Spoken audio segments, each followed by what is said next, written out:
Hello, everyone. Dr. Frankie Bashan here, and I'm excited to be here with you all. It's Thursday, and I'm going to cover another topic that I think will be helpful to folks who are wanting to learn and grow. And it's a topic that comes up often in my practice. But before I jump into my topic for the day, I want to encourage you to subscribe to my channel. And for those of you who have subscribed, I want to thank you. I have so much gratitude and appreciation for folks who definitely let me know that what I'm putting out there is helpful and they're learning from all the years of experience and education that I've gone through. And I want to share it with you all. So by you subscribing, it lets me know that you're benefiting from what I do and what I share. And it helps motivate me to be here every week showing up for you all. So if you're new to me, just so you know, I'm a clinical psychologist and a board certified sex therapist. I'm also the CEO of Little Gay Book and Little Black Book Matchmaking. I've been matchmaking since I was a teenager. So if you're single and you're out there and you're swiping or you're not, and you're just kind of hoping to find somebody, maybe they're going to show up at your doorstep or fall into your lap, or you're swiping and you're getting super frustrated because it's rough out there right now, I want to encourage you to get into our database, fill out a profile. If you're part of the LGBTQIA community, go to littlegaybook.com, fill out a free profile because we're always searching for qualified matches for our clients. We look for compatibility because we're matchmakers. And if you are straight, go to drfrankie.com or littleblackbookmatchmaking.com, or the other day the URL wasn't working for some reason. So go to drfrankie.com. If you want to learn more about me, I'm all over I definitely have lots of social media URLs, which I can't remember them all, but you can see them in the notes below. And if you're wondering how to subscribe and you like what you're hearing, the content that I'm putting out there, look below this video and you can select this little bell and select all for notifications. And anytime either me or someone on my team posts a video, you will get notification of it. So, all right, let's just jump into what I have for you all today. Getting comfortable with rejection. Ugh, rejection is so hard for all of us, right?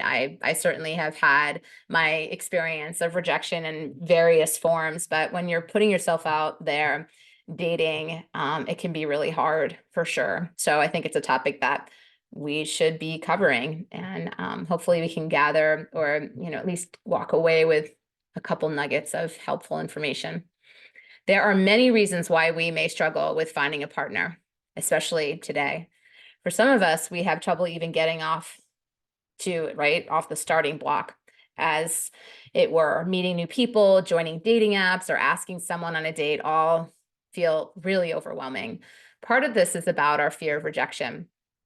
We feel we won't be able to handle being turned down or someone being uninterested in us. So we either never make an effort at all, or we settle for relationships that we know won't make us happy. In order to grow out of our comfort zone and find relationships that will genuinely fulfill us, it's important to work on taking rejection in stride. And we definitely can work on that. You can grow in that way and learn skills, and I'm going to help you get there. Here's what I suggest. Understand that leaning into rejection is key to success in dating. If you've heard the saying that you miss 100% of the shots you don't take, and that's certainly true, on the level of logistics, the only surefire way to avoid rejection is to stay safe at home alone and never even try to make other human connections, which means you'll never find love or even friendship for that matter. Definitely the safest route, but definitely a lonely, lonely route. And we don't thrive in loneliness. But fear of rejection causes more harm to our love lives and relationships than just the logistical.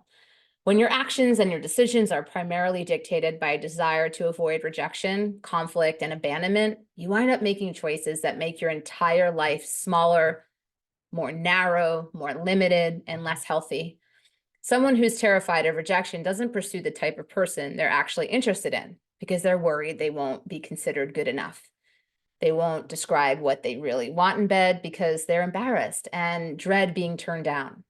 Alternatively, someone with a healthy fear of rejection can ask out the new acquaintance they meet who seems like exactly what they're looking for in a partner, because they know that no matter what the response is, it doesn't change their worth as a person.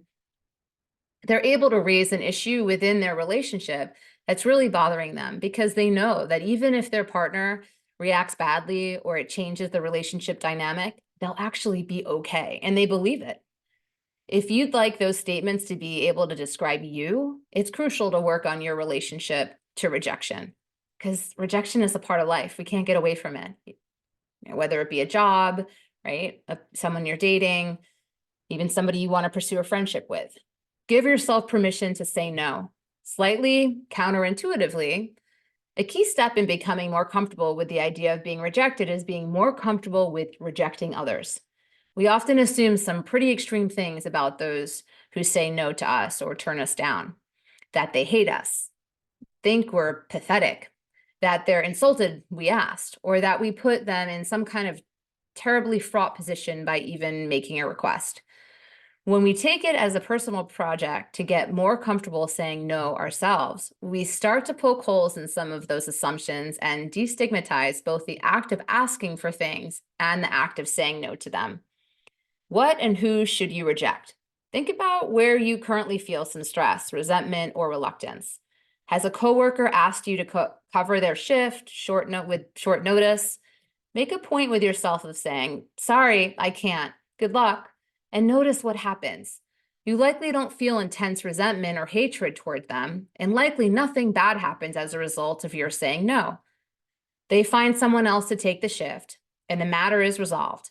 Allow yourself to start actively noticing moments like this, where a request or invitation is turned down and nothing bad actually happens to anyone.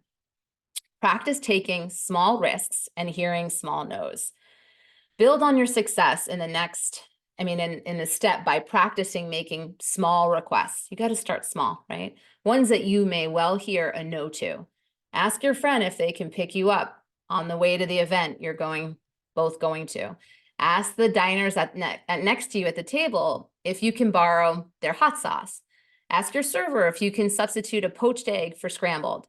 Try a new hobby or activity that you know you aren't very good at in the privacy of your own home. Watercolor painting or bread baking. Notice what happens if you hear no, or if you don't perform well. It's likely to feel frustrating and embarrassing. Notice what happens after the feeling of frustration and embarrassment. Likely nothing much. Life goes on, right? And the feelings fade. Bringing your awareness to this fact, letting yourself feel the discomfort, but reminding yourself that it's only that, just that, right? It's discomfort, will help you build your resilience to rejection and difficult experiences in general. Bring compassionate attention to your internal rejection narrative. It's possible that when you think about being rejected in an interpersonal or romantic context, being turned down by someone you like or being broken up with, you still feel paralyzed and shut down, even after taking these steps. Instead of berating yourself or deciding never to date again, make an effort to just notice what comes up when you think about being rejected. Are there thoughts that repeat like, I'm pathetic, or why did I ever think I had a shot?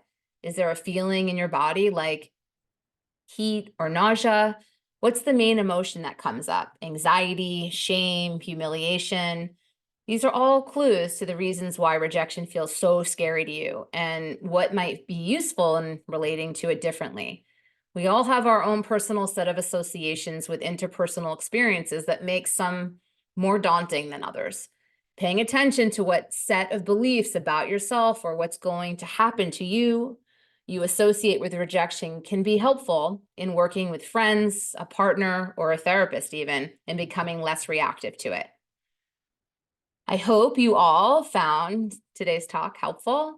I appreciate you being here with me. I want to also give you a couple recommendations, book recommendations, if you're interested in really working on this.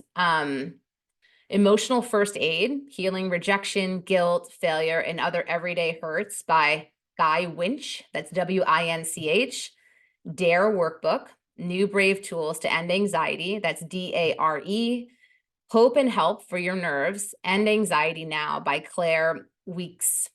And these details also are below in the show description, or, today's video blog description. Thank you all for being here with me today.